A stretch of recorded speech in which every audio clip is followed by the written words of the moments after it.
started torturing my son when I started looking things up.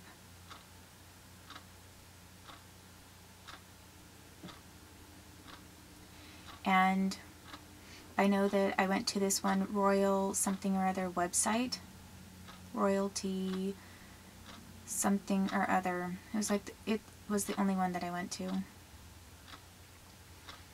And it was mainly I went there because I found something that looked interesting online, but the only way you could read it is if you signed up to the site.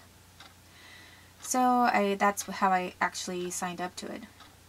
I signed up to it because I wanted to read this one piece of information about specifically Diana. And the only way that I could read it and finish the little excerpt that they gave on Google was to sign in, to log in, register, and all that. It was free, but you had to do this whole formality of signing up. So I did, just to read that article. And then I remember I read a couple of other things. And one was about some kind of a dream that somebody had, a psychic of some kind, I think from England. And this psychic had said something about seeing William with a woman who had curly red hair. And then, like, way much later, I found out that there was some photograph of him dancing with a woman with curly red hair in Australia. But anyway, I remember reading that. And if anyone was monitoring my online activities, they would have seen that I read it. And that royalty site, which was, I think, sponsored in... I'll have to look at it again, see who owns it. I think it's from England. But it might be US. I think it's from England. You know, potentially if anyone was interested in my activities or interest in the UK for any reason, they would have potentially been able to see what I was looking at, because I didn't read that many articles from that site. It was pretty much like I signed in just to read a couple of things, and then that was about it. But in reading a couple of things, and I did come across that, and I read that, and there was something about it that I thought was kind of interesting, so I remember reading this. Anyway, it really didn't have anything to do with curly hair, but I curled my hair most of my life. I mean, I've had straight hair a lot of times, and for picture day and for dances and anything important, I've always curled my hair. But it really wasn't that big of a deal. If I had my hair shorter and it stayed curly and I had hairspray, I curled it. Otherwise, I just had it straight, like most of high school was straight, unless it was a special, well, no, it was off and on throughout high school. One day would be curly or one day straight, because I'd put curlers in my hair at night. And it didn't really matter. You know, it wasn't that big of a deal. It was just about some red-haired woman who had curly hair. And then all of a sudden my son is showing up at a visit for CPS with permanent solution, you know, for making hair curly, poured down his throat. I could smell perm solution on him. And when that happened, when he had a chunk cut out of his face, Sue was the visitation monitor. And when he had permanent solution poured down his throat, Anne Crane was the visitation monitor. When Sue was removed as visitation monitor and Anne Crane became the monitor, she continued to write. She wrote just as bad of reports about me that were as defamatory as Sue did. And she continued to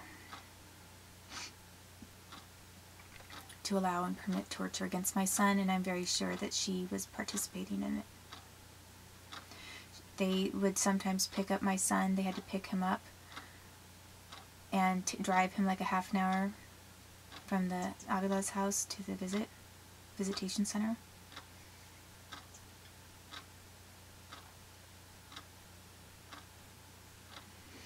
And Anne Crane started wearing this Catholic Saints bracelet that was just like that one Alvaro Pardo had worn.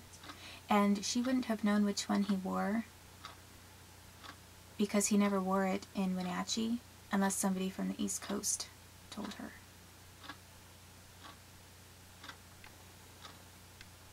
So someone from the East Coast had to relay the information to Anne Crane as to what kind of style of Catholic Saints bracelet Alvaro Pardo was wearing to these visits, so that she could then start wearing one herself and, I don't know, try to make some kind of a weird point out of it. And she didn't wear any kind of she did not wear this bracelet until she felt sure that I was not going to be documenting anything by photograph. And then, as I say, I had looked something up on this Royal something website, and I remember about that time that the site was connected to England, and I never talked to anybody about it that I was around. It wasn't like something I was talking about. And I believe at the time that the poison was poured down my son's throat, it was after I'd stayed with this man who was connected to Canada. Because he told me that his former girlfriend of 2 years was from Canada. And while I was staying at his house, I had this feeling that I found out his webcam was directed towards me where I was sleeping, because I slept on the floor in the living room. And I'm pretty sure that footage of me, possibly live webcam footage, was going out to some group of people.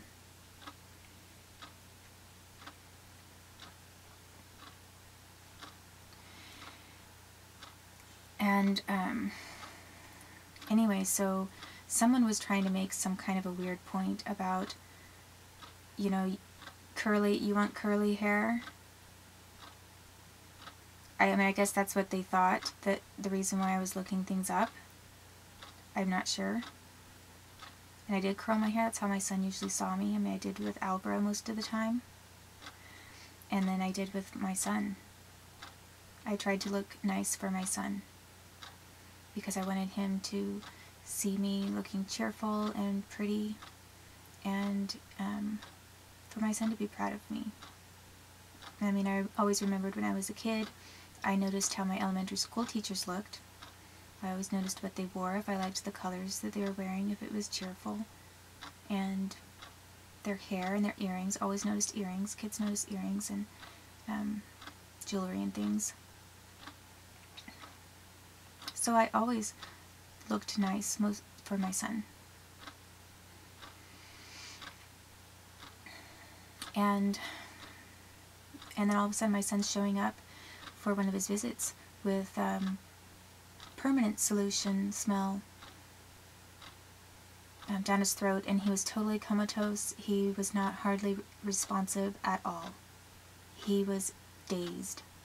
And it smelled pretty fresh, because there's no way you could get permanent solution like that, that kind of an effect, unless it was possibly on the way, in the car on the way over, or that it happened in a state office before he was brought to see me. It was a fresh, it wasn't like a day old kind of permanent solution smell. It smelled like somebody had just squirted perm solution down my son's throat, and then watched me as I was watching my son going through the effects of this torture.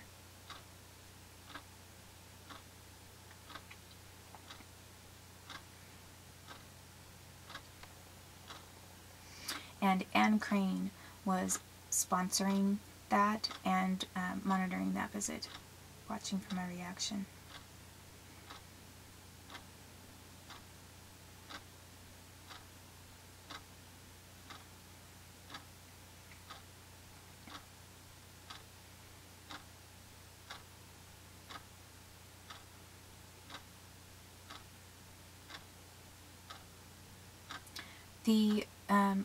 The way that my son was acting was pretty much like that. This man who killed a bunch of people at that movie theater, the number 16 movie theater in Colorado.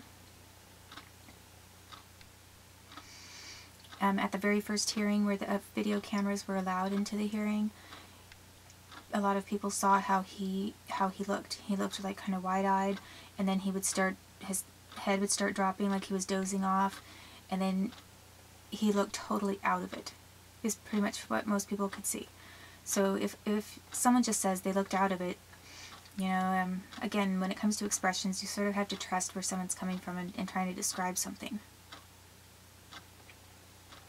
Because, you know, people could just say, well, that was her opinion.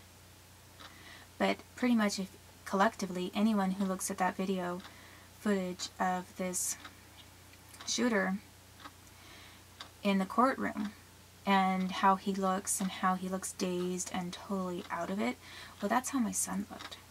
My son was acting like that. He was totally, completely out of it. And he had just been tortured, and his breath smelled of permanent solution. And he had been brought to that visit, he'd been driven to the visit by Anne Crane. It's a half an hour, 45-minute drive from the Avila's house to the state offices, and then he goes to the state offices and sees Michelle or Tony Block, and then he gets to see me. On another occasion, Anne Crane had his shoes put on backwards in different parts of his feet, and then lied and said that they were on, that he did it to himself, and he did not do it to himself. And she just lied right in front of him. My poor son, you know, he's just hearing adults lie about all kinds of things. My son is seeing from a very young age how corrupt these people are, and they're instilling fear into him, and they're already conditioning him to be used by the horrible United States of America. The same individuals who are responsible for doing this to my son need to go to jail. And honestly, I guess I should take it back. I should not say horrible United States of America when there are so many good people who are probably horrified to hear the story and can hardly believe it. But you know what? You do have to believe it. And I don't care if you have a kid or 5 kids. And I don't care if it's hard for you to accept. It's certainly not hard to accept money to conceal crimes for some people.